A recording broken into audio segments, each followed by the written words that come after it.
बातमी बारामतीची आहे। बारामती नगर परिषदेकरता आज मतदान होत आहे। या नगर परिषदेकरता 1,01,992 मतदार मतदानाचा हक्क बजावतील। नगराध्यक्ष पदाकरता 14 तर नगरसेवक पदाकरता 155 उमेदवार आपलं नशीब आजमावणार आहेत। आढावा घेतला आपले प्रतिनिधी विकास कोखरे यांनी।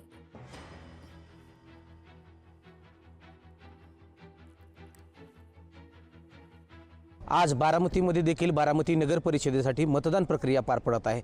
जवळपास 1,01,000 मतदार आपला मतदानाचा हक्क त्या ठिकाणी बजावणार आहेत। एकंदरीत बारामतीची लढत ही अटीतटीची मानली जाते।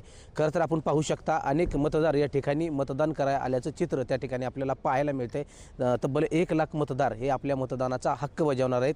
यासाठी जवळपास 14 नगराध्यक्ष पदासाठी जे काही उमेदवार आहेत त्यांचं या मतपेटीमध्ये आज भवितव्य त्या ठिकाणी कैद होणार आहे। तर जवळपास 155 नगराध्यक्ष पदा नगरसेवक पदासाठी या ठिकाणी मतदान प्रक्रिया त्या ठिकाणी पार पडणार आहे। यामध्ये अजित पवारांना जवळपास 8 जागा ह्या बिनविरोध करण्यात त्या ठिकाणी यश आलेलं आहे। मात्र उर्वरित 33 नगरसेवक आणि 1 नगराध्यक्ष ह्यासाठी आज खरं तर मतदान प्रक्रिया पार पडणार आहे। खरं तर बारामतीमध्ये जी काही लढत होणार आहे ही लढत तिरंगी लढत मानली जाते। राष्ट्रवादी विरुद्ध राष्ट्रवादी अशातच बसपची एंट्री या निवडणुकीमध्ये झाली आणि यानंतर खरं तर या मतदानाला किंवा या निवडणुकीला खरं तर रंगत आल्याचं चित्र त्या ठिकाणी पाहायला गेल्या काही दिवसांपासून स्पष्ट झालं आहे। यामुळे आज जे मतदार मतदान करतायत उद्या याची मतमोजणी होणार आहे।